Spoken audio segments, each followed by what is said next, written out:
Parents often wonder about the best way to work with their kids on weight, dieting, and body image. What can you do when you're worried about your child's weight? How does a parent avoid passing down intergenerational patterns of body shaming? Welcome back to Project Parenthood. I'm your host, Dr. Nanika Coor, clinical psychologist and respectful parenting therapist. Each week I'll help you repair and deepen your parent-child connection, increase self-compassion and cooperation from your kids, and cultivate joy, peace, and resilience in your relationship with them. Recently, a parent reached out to me about their concern for their daughter's increasing body weight, along with their fear of passing on to her the unhealthy messages about weight they learned from their own parents. Here's this parent's email, which is edited for clarity. Dear Dr. Coor, I'm writing to you because I'm really concerned about my teenage daughter's weight. She's always been what people might call a healthy or sturdy kid, but lately, she's gained a significant amount of weight. I think she tries to eat well, but she's got this huge appetite. And like most teenagers, she's pretty overscheduled and doesn't have much time, desire, or motivation for physical activity. Let me say right off the bat that I know I have my own body image issues, and I'm worried that I'm projecting them onto my daughter. When I mentioned that she seemed to have gained weight, she denied it, and I've noticed she's now started wearing baggier clothes as if she wants to hide her body. She shuts down whenever I raise any issue about her weight or her body. I feel like I'm completely failing her. I want to help her, but I don't know how. My therapist has been pointing out how my own body image and body weight issues are triggering my fears about my daughter, and she's right. Even though I've been working on my issues for years, I still somehow haven't gotten to the place where I can help her. I'm thinking that we need to enlist some professional help, but what kind of help does she need? I'm hoping that you can point me in the right direction. I want to find someone who can help her develop a healthy body image and learn how to make positive changes to her lifestyle.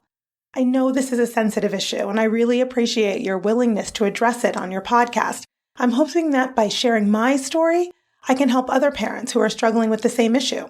Thanks for your time and consideration. Sincerely, a concerned parent. Well, first of all, concerned parent, you really illuminate how hard it is to see your child struggle with something that you don't know how to help them with. I can hear how stressed and concerned you are about your daughter. And you know what? You're not alone. Many parents struggle with this issue. You're probably feeling sad and anxious because it's hard to see your daughter gaining weight. You might be thinking that you're a bad parent for not doing enough to help her. And perhaps you feel guilty and self-critical because you're projecting your own childhood traumas onto her. I feel so appreciative that you've reached out to share this with me and the Project Parenthood listeners. You're clearly a very dedicated parent. Not only have you been working on your own stuff around the messages you internalized about body size growing up, but you also yearn so much for your child's well-being that you've done a very vulnerable and courageous thing in contacting me to find help for her. I have some wonderings about your conundrum, like, does your daughter have a problem with her body size? Or does she just have a problem with you having a problem with her body size? Because if she's fine with how she looks, but is stressed about your negative judgments about her body, that's a whole separate issue. I often work with parents who have worries about their child's weight, their child's trouble in friendships, or even their child's ways of being in the world that are simply difficult for the parent to witness or tolerate. This isn't what parents usually like to hear, but unless it's a matter of health or safety, it's rarely successful to intervene in your kids' problems in an effort to get them to change in some way. In your mind, perhaps your child's weight gain falls under the umbrella of quote-unquote health, but unless a doctor has told you that her situation is life-threatening, perhaps there's no cause for alarm at this time.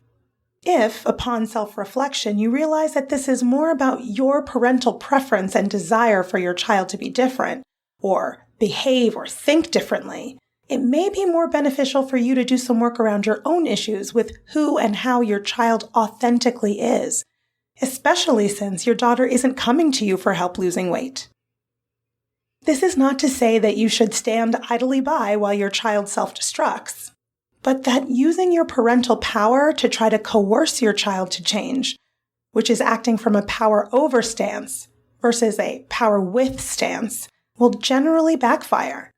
Humans, especially child and teen humans, will usually resist perceived control, many times to their own detriment. The greatest gift you can give to your child is unconditional acceptance. But that's hard to give to someone else if you're not also giving it to yourself.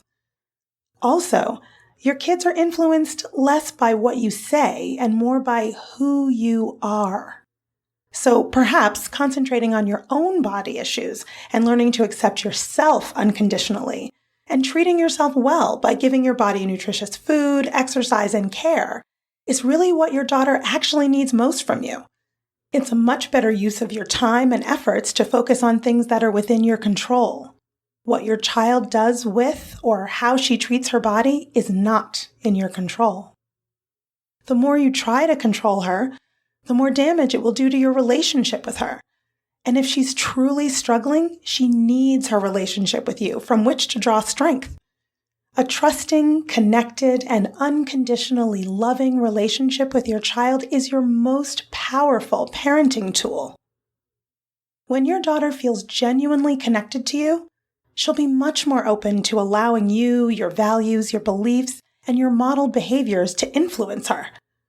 On the other hand, if she specifically asks you for help around this issue, I would start with a nutritionist and/or a therapist who specializes in eating disorders. And you can both learn more about the concept of health at every size, or HAES is the acronym, at www.haescommunity.com. If she's not asking for help, I encourage you to radically accept her as she is. Model healthy body image and healthy living, and trust that she's watching and taking note. In the meantime, make 0 comments on her appearance or anyone else's, including your own. No positive comments, no negative ones, just none. When you make comments on someone's appearance, even a positive comment, it feels evaluative.